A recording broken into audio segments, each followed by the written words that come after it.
Estimados oyentes, ¿cómo están? Muy buenas tardes.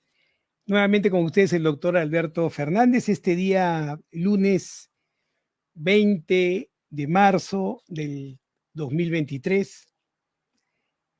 Primero, quiero darles la bienvenida. Gracias por estar ahí. En segundo lugar, quiero expresar mis más profundas condolencias a todas aquellas personas que directo o indirectamente se han visto perjudicados por esta llovizna persistente que ha generado estos huaicos destructivos en diferentes partes del país. Somos una población resiliente. Yo estoy seguro que todos colaborando en conjunto vamos a poder vencer esta mal comportamiento de la naturaleza con nosotros, que en realidad refleja lo que nosotros también estamos haciendo con la naturaleza. Es importante recordar que estos eventos que antiguamente se presentaban también nunca se han presentado con esta fuerza, y eso está relacionado directamente con el calentamiento global, del cual todos somos responsables. Entonces, que sirva esto como una llamada de atención, una alerta para quienes no toman en consideración que el calentamiento global puede afectar directamente nuestras vidas, que es una realidad que afecta a todos. Recuerden además que el Perú es uno de los 10 países que van a ser afectados con más intensidad por el calentamiento global. Por lo tanto, debemos ser cuidadosos y estar prevenidos. Un abrazo para todos los hermanos que, como les digo, han sufrido las vicisitudes de esta, desgraciadamente, una mala expresión de cómo estamos contactados con la naturaleza, ¿no?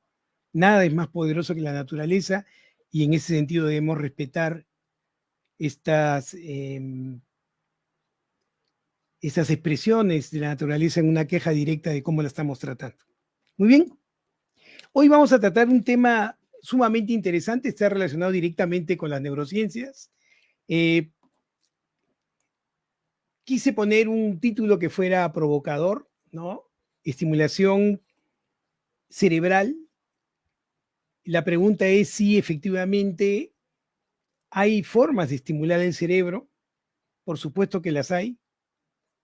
Desde el momento en que nosotros nacemos, antes inclusive, en la formación del sistema nervioso, la estimulación constante del cerebro a través de diferentes hormonas, neurotransmisores, a través de los propios eventos intrauterinos y también, por supuesto, del propio mensaje genético, el cerebro se va desarrollando ante estos estímulos que son permanentes y que son necesarios para su desarrollo. Y entonces la estimulación cerebral es importantísima para poder generar desarrollo en este órgano. Pero además debemos tomar en cuenta que esa estimulación no solo puede darse de manera endógena, es decir, a través de lo que los genes mandan y comandan sobre sus sustancias, sus neurotransmisores y sus tejidos, justamente para la estimulación del cerebro dirigido a su desarrollo, sino también de factores exógenos, ¿no? Como muchas veces hemos conversado, la interrelación con el otro, el medio ambiente, la temperatura, todo esto que forma parte de nuestro entorno, tanto alrededor de la célula como alrededor de nosotros, son también factores que estimulan el cerebro, la corteza cerebral, y por lo tanto nosotros somos seres que estamos constantemente siendo influenciados por estos estímulos de manera directa o indirecta, y esto, por supuesto, va a generar cambios en nuestras conductas, y la intensidad de estos estímulos harán que estas conductas sean más evidentes o menos evidentes. Muy bien. Y entonces es natural que el cerebro sea constantemente estimulado, pero también es cierto que el cerebro puede ser inhibido, es decir, puede de alguna u otra forma disminuir su excitabilidad ante otros estímulos que tendrán también esta función. Lo que quiero decir es que el cerebro es un órgano que está expuesto a procesos estimulatorios y a procesos inhibitorios, y esta característica estimulación-inhibición va a ser importantísima para el desarrollo del cerebro. Es tan importante estimular el cerebro a través de procesos excitatorios, como también es importante inhibir al cerebro mediante procesos, valga la redundancia, inhibitorios. ¿Y por qué les digo esto? Porque la corteza cerebral, que es la máxima expresión del desarrollo del cerebro, está formado por redes neuronales que deben aprender a comunicarse tanto de manera excitatoria, es decir, estimulando a otras neuronas u otros órganos, como también las neuronas tienen que aprender a disminuir su influencia e inclusive en algunos momentos guardar silencio para que los procesos puedan madurar adecuadamente. Si ustedes me dijeran, pero ¿esto es posible? ¿El cerebro puede ser estimulado e inhibido? ¿Es importante ambos procesos? Sí, y les puedo dar un ejemplo claro, ¿no?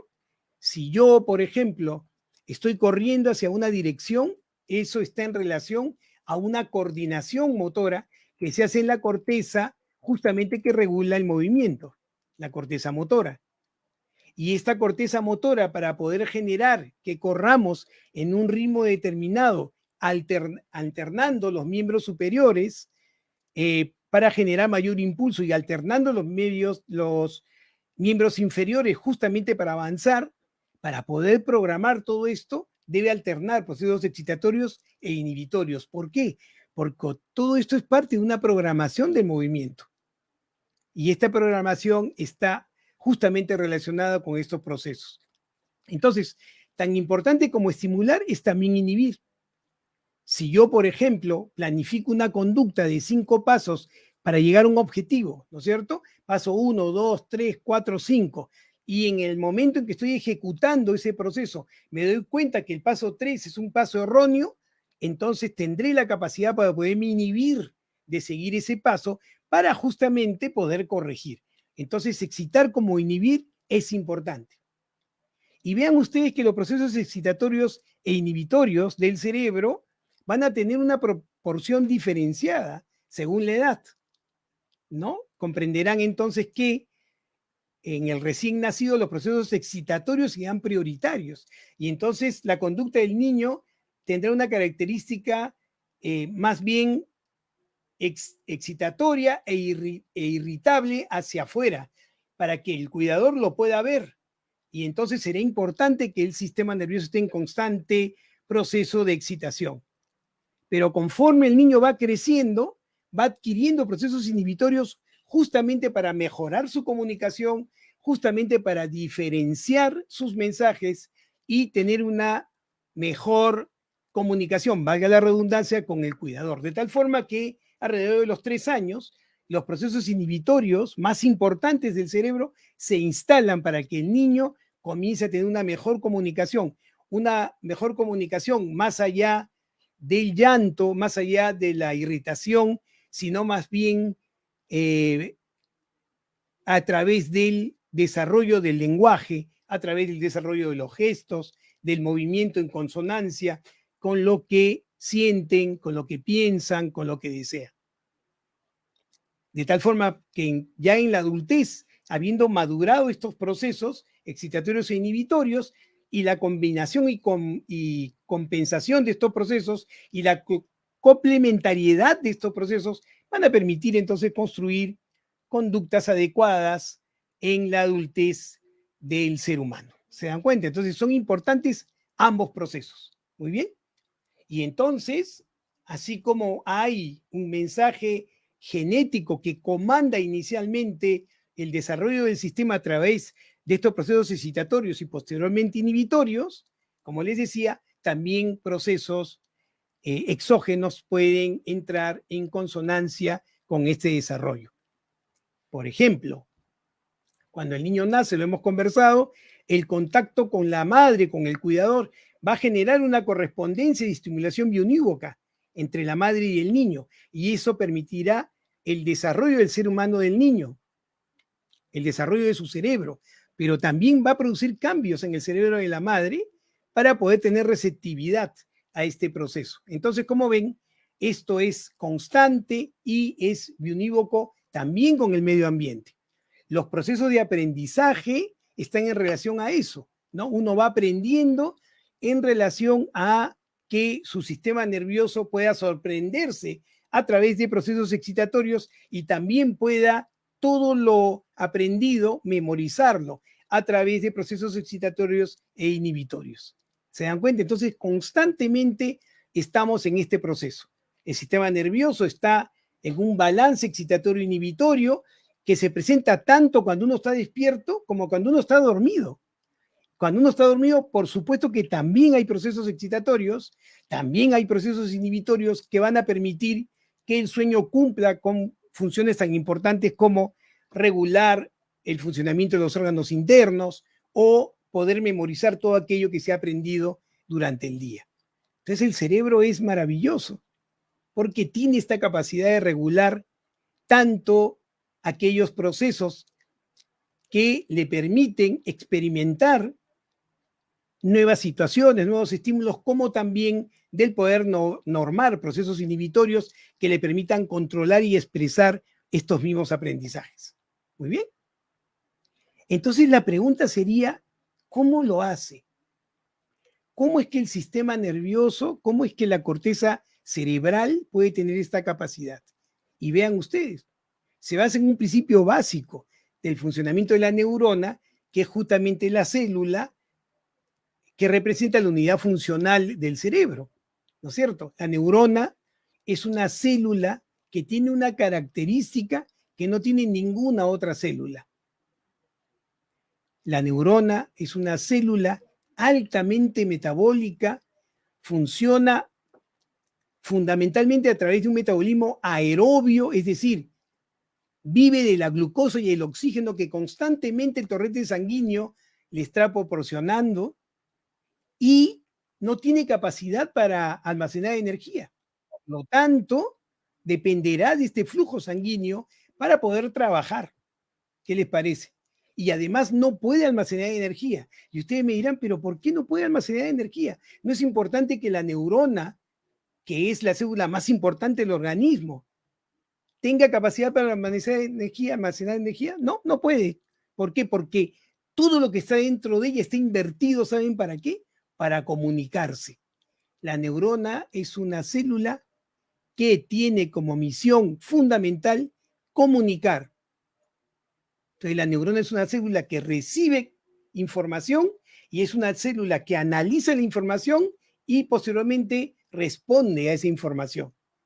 Miren lo maravilloso de esta célula. Solo la neurona tiene esa capacidad. Por lo tanto, no puede entretenerse ni ocupar espacio almacenando energía. No, no, no. Porque como recibe la energía constantemente del flujo sanguíneo, no todo lo demás lo empleará para poder comunicarse, para poder recibir información y dar información. Muy bien. Por eso podemos entender que cuando por A o B motivos el flujo sanguíneo no llega adecuadamente al cerebro, la neurona va a morir entre 4 y 7 minutos porque la sangre no le va a proveer del flujo adecuado para que pueda obtener glucosa y oxígeno para sobrevivir. Miren qué delicada es la neurona al convocarse solamente a su función de informar y de recibir información. ¿Qué les parece? Y entonces la siguiente pregunta sería, bueno, si la neurona tiene estas características de recibir información y dar información, ¿cómo es que recibe esta información? Me preguntarán ustedes. Y entonces se nos ocurre aquel aprendizaje que hemos tenido todos cuando en el colegio nos enseñaban cómo funciona la neurona, ¿no es cierto? Y recordarán ustedes que la neurona se comunica con otras neuronas o con órganos determinados para que cumplan funciones a través de sustancias llamadas neurotransmisores o sustancias neuroactivas. Y entonces de ahí sale la famosa sustancia que ustedes han escuchado y hemos conversado en nuestro programa, ¿no? La serotonina, la dopamina, la noradrenalina, pero también hay factores importantes que permiten el crecimiento y le permiten conservar la salud de las neuronas, ¿no? Que serían los factores neurotróficos. También tenemos a las hormonas, ¿no es cierto? Y todo esto confluirá para que haya una comunicación entre las neuronas o entre la neurona y el órgano que tiene que comandar.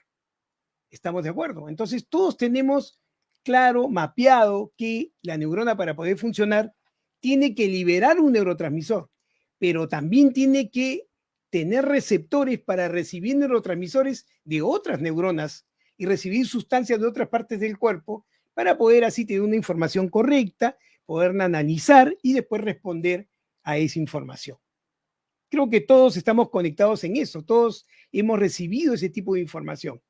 Pero les cuento algo, miren ustedes, para que la neurona pueda liberar un neurotransmisor, es necesario que se genere en ella, en su membrana, se genere una corriente eléctrica, un potencial. Se tiene que generar una diferencia de cargas, una corriente para poder liberar el neurotransmisor, porque si no, no se libera. ¿Qué les parece? Cuando uno piensa en alteraciones del sistema nervioso, cuando uno piensa en depresión, en ansiedad, piensa en los neurotransmisores, pero uno no recuerda que para que ese neurotransmisor esté presente, ha tenido que haberse generado en la membrana de la neurona una corriente eléctrica, porque sin esa corriente el neurotransmisor no sale. ¿Cómo se comunicaría la neurona si no puede liberar su neurotransmisor? ¿Qué les parece? Y en ese mismo sentido, cuando la neurona recibe información a través de un neurotransmisor y la recepciona, para que la neurona pueda tomar esa información e integrarla, ¿saben qué tiene que generar? Otro campo eléctrico. Hay que generar más electricidad. Entonces la neurona, para dar información y recibir información constantemente, está generando potenciales eléctricos, constantemente está generando corriente eléctrica. ¿Qué les parece? Entonces el cerebro es una estructura, es un órgano que tiene un campo electromagnético generado por la sumatoria de la actividad de todas las neuronas que lo componen. ¿Qué les parece? Tiene su propio campo electromagnético y las neuronas son muy cuidadosas al conservar este campo electromagnético, cada una de ellas, porque si no, no pueden trabajar. Cuando uno habla que la neurona está excitada, es porque tiene más probabilidades de generar un campo electromagnético, es decir, un cambio de este campo, una corriente eléctrica. Y cuando la neurona está menos excitada es porque tiene menos posibilidades de producir este potencial eléctrico. ¿Qué les parece? Entonces la inhibición y la excitación del sistema nervioso está relacionada fundamentalmente por sus características electromagnéticas. ¿Ah? ¿Qué les parece? Todos nosotros somos una gran pila que generamos campos electromagnéticos y lógicamente nuestro campo electromagnético cerebral está asociado a todos los campos electromagnéticos que nos rodean, las antenas de alta tensión, los teléfonos celulares, las computadoras, todo lo que genera campo electromagnético está de alguna u otra forma afectando la conducta electromagnética del cerebro. ¿Qué les parece? Y entonces, para que el cerebro funcione bien, para que se excite o se inhiba adecuadamente para generar conductas funcionales, ¿qué necesitamos? Necesitamos que las neuronas tengan la capacidad de generar, como les decía, potenciales eléctricos. ¿Se dan cuenta? Muy bien. Y si eso está entendido, si entendemos que la corteza cerebral, a través de sus neuronas, conforman un campo electromagnético, podemos entender también que un grupo de neuronas pueden formar circuitos eléctricos, circuitos neuronales, y que ese grupo de neuronas que forman estos circuitos neuronales, ¿no?, se encargarán de cumplir una función determinada. Entonces uno dice, por ejemplo, y lo hemos conversado varias veces en nuestro programa, ¿no? El sistema límbico regula el estado de ánimo. ¿Pero qué cosa es el sistema límbico? Es una estructura efectivamente que está asociada a la regulación del estado de ánimo, pero está formada por un grupo de neuronas que forman un circuito neuronal. ¿Se dan cuenta? El conservar un equilibrio en ese circuito neuronal garantiza que la regulación de las emociones será adecuada. ¿Se dan cuenta? El pensamiento. El pensamiento está regulado por la corteza frontal, la corteza prefrontal específicamente para poder planificar nuestras conductas.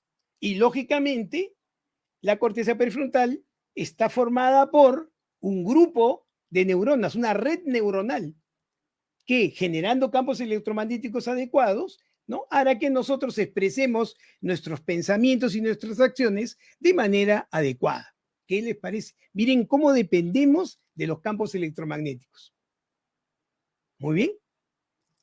Y ustedes me preguntarán con justicia, Alberto, pero ¿cómo es que estas estructuras, estos circuitos neuronales se regulan? Ah, ¿saben cómo? Hay neuronas marcapaso. Hay un grupo de neuronas que se encargan de controlar los circuitos. ¿Se dan cuenta? Entonces, así como el corazón tiene un marcapaso, escúchenme bien, el corazón tiene un marcapaso que hace que nuestro corazón, ¿no? Perdón, lata con una frecuencia determinada y en un ritmo determinado. Ese control lo hace un grupo de células cardíacas, que son las células marcapaso. Cuando estas células marcapaso del corazón fallan, el corazón, ¿qué le pasa? Entra en un estado de arritmia y eso es peligroso. Bueno, los circuitos neuronales también tienen marcapasos, también tienen un grupo de neuronas determinado que va a permitir que el circuito que regula el estado de ánimo, ¿no? Se comporte eléctricamente correcto, lo cual va a significar que esté en equilibrio para generar emociones adecuadas. ¿Se dan cuenta? Va a depender entonces del equilibrio de ese campo electromagnético y de que estas neuronas que comandan este circuito lo hagan adecuadamente. Muy bien. ¿Estamos claros entonces? Las conductas del ser humano están reguladas por diferentes partes del cerebro. Estas partes del cerebro están formadas por neuronas. Estas neuronas forman circuitos neuronales que se comunican a través de la generación de campos electromagnéticos. Y estos circuitos a su vez están regulados por neuronas marcapaso. ¿Listo? Ven ustedes, no es tan complicado. Entonces, si lo que estoy diciendo es correcto, nosotros podemos entender que si el sistema límbico que regula el estado de ánimo, que tiene este conjunto de neuronas que se comunican generando potenciales eléctricos, pierde su función de marcapaso, es decir, las neuronas marcapaso dejan de funcionar adecuadamente, ¿qué va a suceder? Que la emoción se va a alterar. Y eso puede generar entonces un cuadro de depresión o un cuadro de ansiedad. ¿Qué les parece? Entonces, repito, sistema límbico que regula el estado de ánimo, formado por una red neuronal que genera un potencial eléctrico y como red están reguladas por una serie de neuronas marcapaso.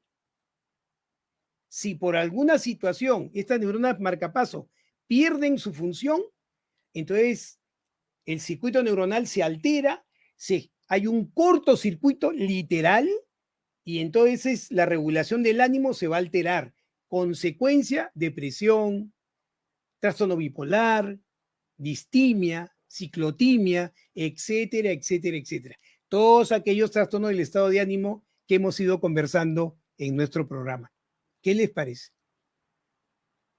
Y ustedes me dirán, oye Alberto, pero todas estas teorías de la depresión y la serotonina, del placer y la dopamina, todas tienen valor, son reales. Pero debemos recordar que para que se produzca la dopamina hay que generar un potencial en el circuito del placer. Tenemos que recordar que para que se produzca adecuadamente la serotonina hay que generar un potencial eléctrico en el sistema límbico y eso tiene que estar regulado. Entonces, ¿qué cosa fue primero? ¿Que el neurotransmisor falló o que las células marcapasos dejaron de hacer su trabajo? ¿Qué les parece? Muy bien. Y entonces, entendiendo ese concepto, podemos ahora hablar de aquellas técnicas que se pueden aplicar en el paciente cuando está deprimido y no logramos a través de medicamentos y de psicoterapia sacarlo del cuadro depresivo. Es decir, hacemos intensamente psicoterapia y la conducta de este circuito no cambia. Le damos fármacos al paciente y la conducta de este circuito no cambia. Entonces, ¿qué podría hacer? Ajá, estimular la corteza, generar sobre la corteza un campo electromagnético para que las neuronas marcapaso recuperen su función de marcapaso. ¿Hay una tecnología actual para hacer eso? Sí, se llama estimulación magnética transcranial. ¿Qué les parece? Muy bien, entonces espero que la introducción no nos haya mareado. Voy a hacer un pequeño resumen, facilito. Miren ustedes, la neurona genera neurotransmisores. Para producirlo, necesita generar un potencial eléctrico. Por lo tanto, las neuronas forman circuitos eléctricos para cumplir funciones determinadas. Uno de estos circuitos está en el sistema límbico que regula el estado de ánimo.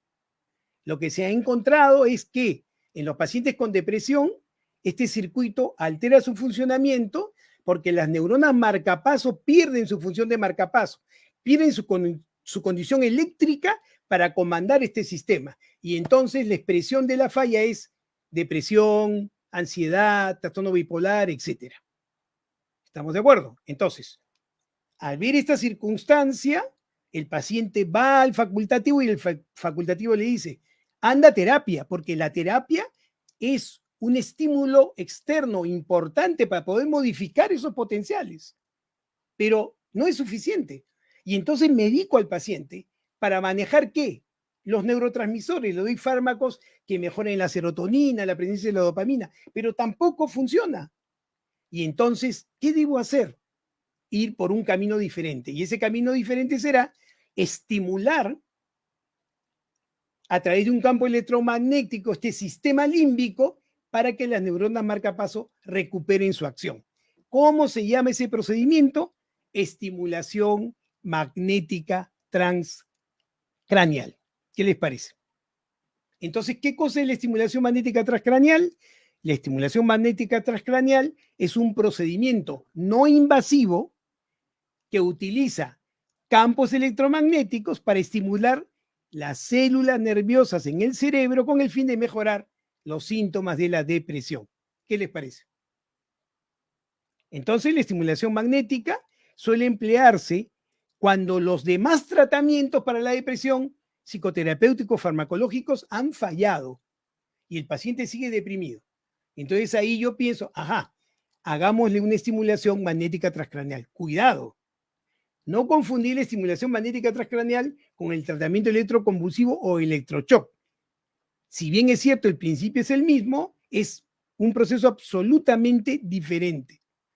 Porque la estimulación magnética transcranial se hace en un punto determinado de la corteza donde se encuentran las células que comandan la regulación del sistema límbico. Es una estimulación puntual. El paciente está alerta, el paciente está conectado, hablando con las personas, no genera mayores efectos colaterales y tiene una muy alta eficacia. Entonces, este tratamiento para la depresión consiste en que en la emisión de pulsos magnéticos repetitivos, por lo que recibe el nombre de estimulación magnética transcranial repetitiva. ¿Qué les parece? Y ustedes dirán, ¿pero dónde se lo ponen? En el cuero cabelludo. La distancia entre en este caso, la bobina y la corteza cerebral es chiquitita, milímetros. Y ahí es donde uno puede ejecutar la acción sin generar mayor molestia. Muy bien. ¿Qué les parece? Entonces, ¿cómo funciona la estimulación magnética transcranial? ¿No?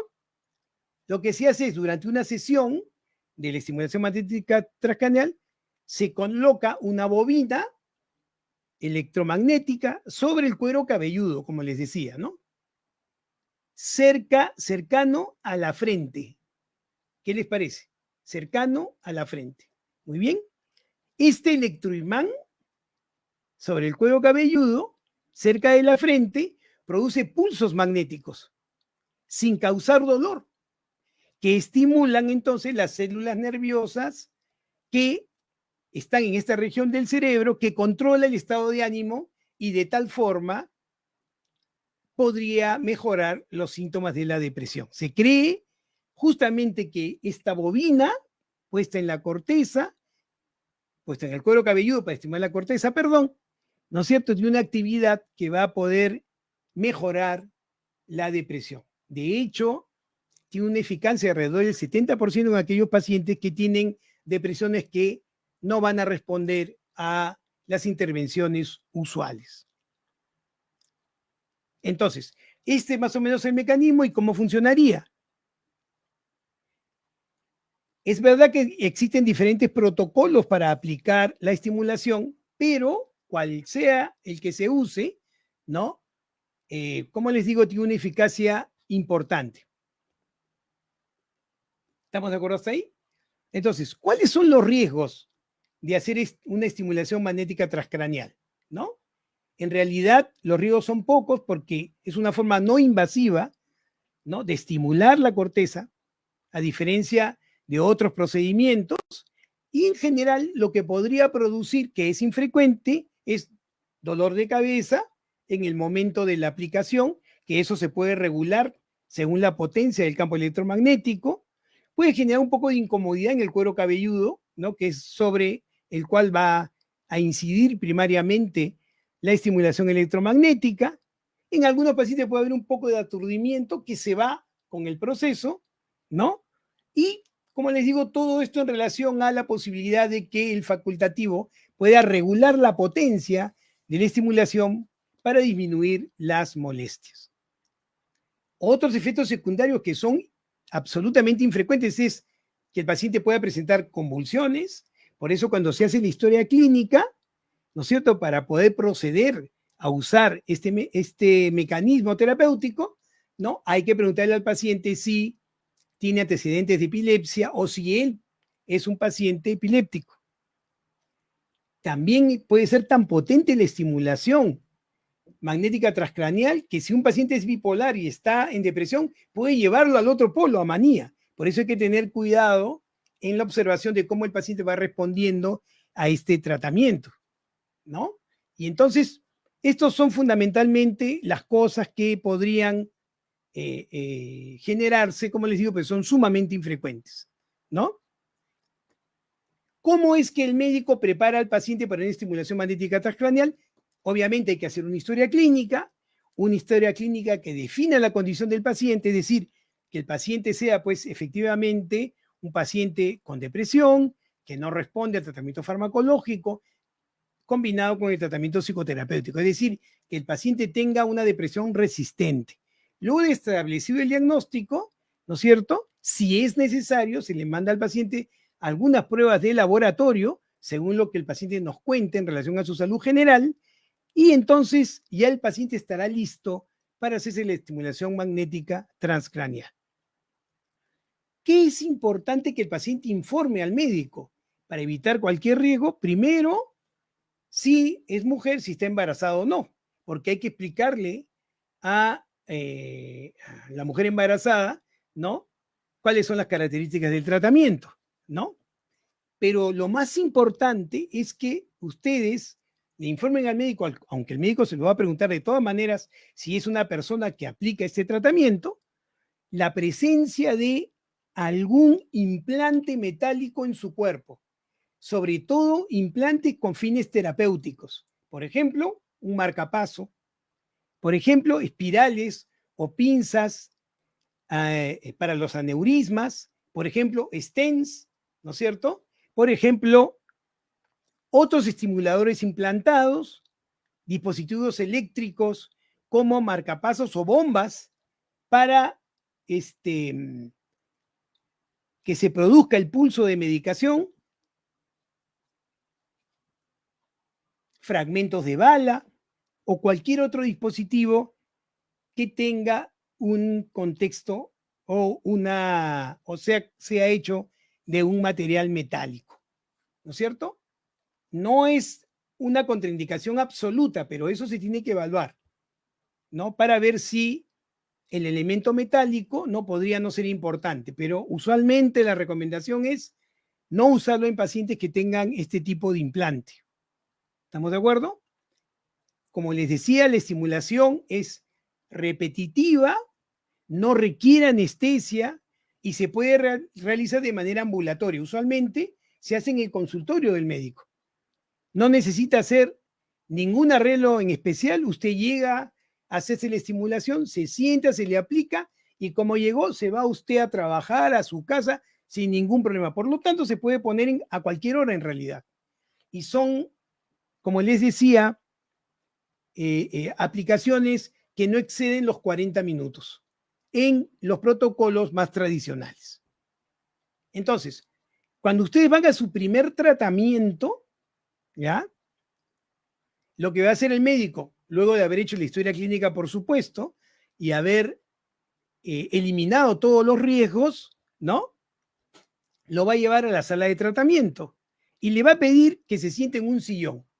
Usted se va a sentar en un sillón reclinable y lo que va a hacer primero es colocarle un gorro para poder medir exactamente, hacer una cartografía de dónde le va a aplicar la estimulación exactamente.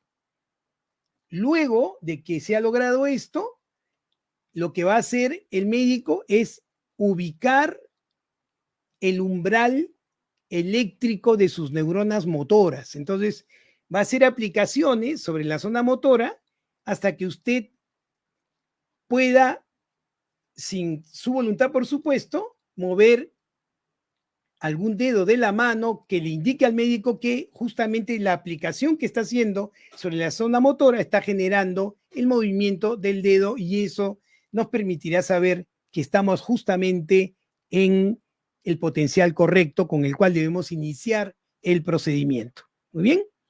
Y entonces ahí determinamos la cantidad de energía que se va a aplicar. Y luego van a colocar la bobina sobre la zona a estimular. Y lo que ustedes van a sentir son pulsos, ¿no? Taca, taca, taca, taca, taca. Pulsos que se van a repetir, va a haber una pausa, se van a repetir, va a haber una pausa, y eso se va a extender por 36 minutos. Como les digo, no produce dolor, puede generar un poco de molestias en el cuero cabelludo, pero después, como les digo, con el uso continuo, eso en realidad va a desaparecer. Muy bien.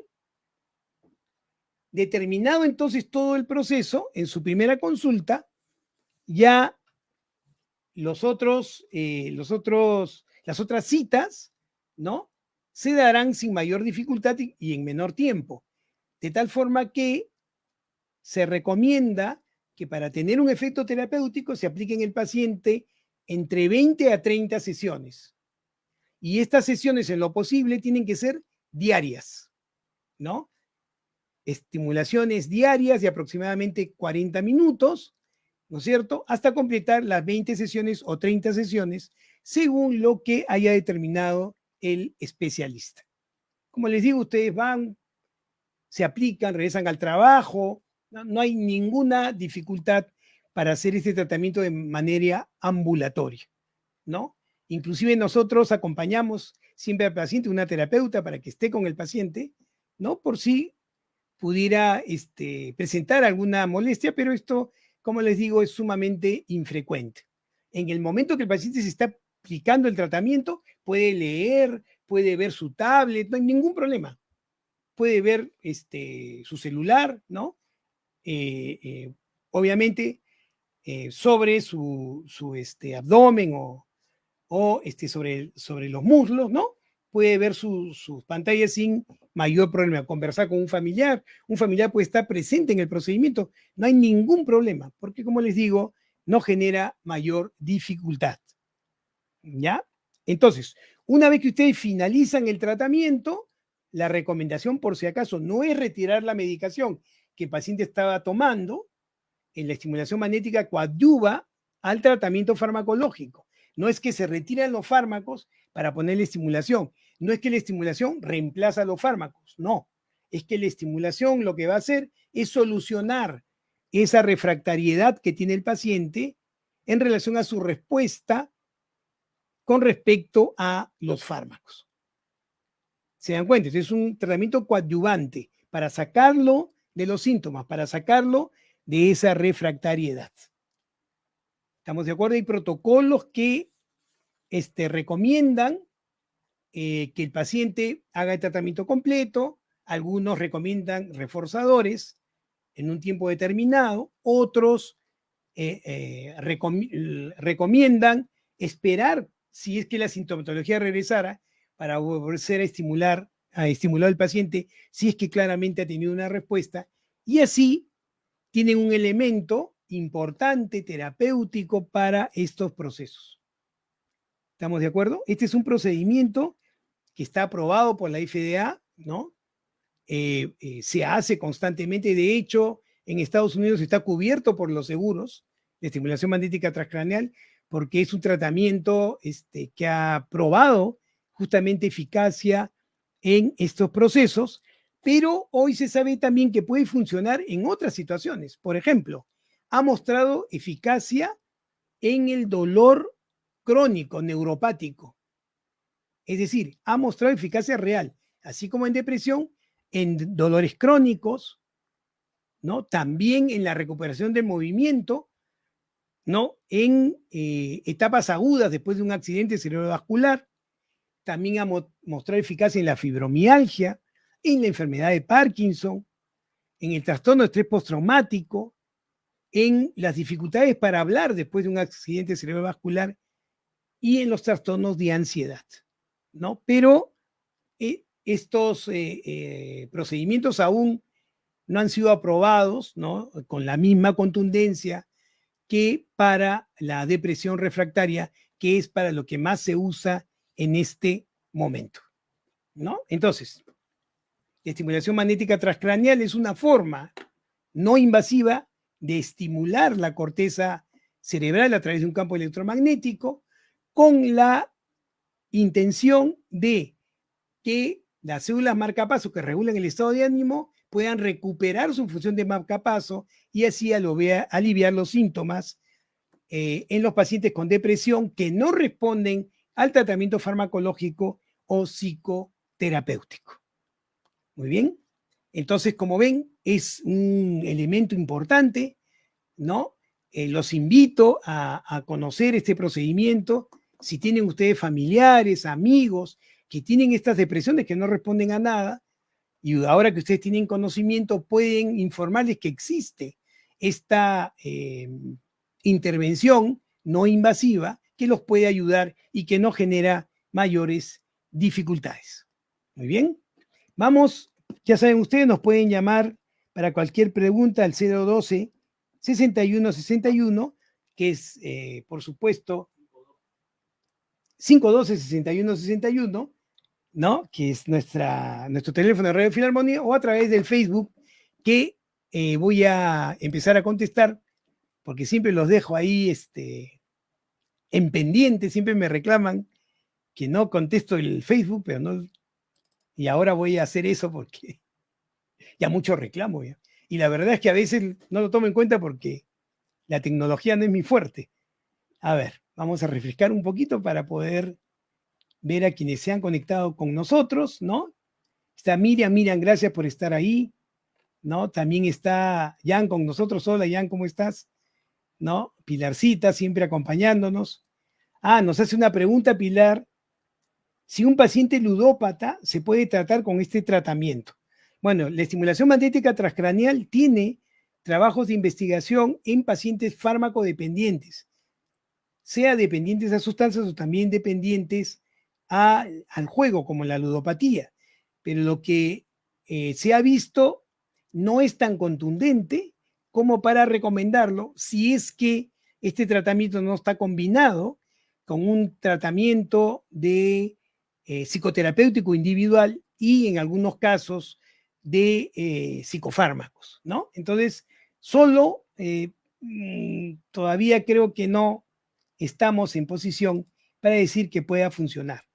Otra pregunta, si funciona en esquizofrenia. Efectivamente, la estimulación magnética transcraneal ha sido utilizada en pacientes con esquizofrenia cuando tienen síntomas positivos de la esquizofrenia, es decir, cuando tienen alucinaciones auditivas. Parece funcionar en ese aspecto y también se ha utilizado en aquellos pacientes que más bien tienen síntomas negativos, es decir, aquellos síntomas que están en relación a la falta de motivación, a la falta de ganas de hacer cosas, a la falta de interés por socializar. Entonces, hay trabajos en este sentido, pero como les digo, está claramente demostrado en estos otros procesos, ¿no? No puedo asegurarles que vayan a funcionar con una evidencia importante, pero se ha hecho en algunos pacientes, nosotros también lo hemos aplicado en algunos pacientes donde claramente ha tenido respuesta, pero estas son experiencias individuales que deben centrarse en trabajos más amplios. Existen trabajos con poblaciones más importantes que muestran eficacia, pero también hay trabajos que nos dicen que podría tener más bien una respuesta relativa en este sentido, ¿no? Entonces, sigo insistiendo, yo siempre les traigo información basada en la evidencia y la evidencia es que funciona en depresión. Esa es la evidencia clara para el uso de la estimulación magnética transcraneal. Muy bien. Entonces, esto es lo que les venía a traer hoy día. Yo espero que esta información les sirva. Espero que haya sido interesante para ustedes saber que nos manejamos, por supuesto, en campos electromagnéticos, ¿no? Y que el aprovechamiento de las características electromagnéticas de la corteza pueden ser también una vía de ayuda para nuestros pacientes.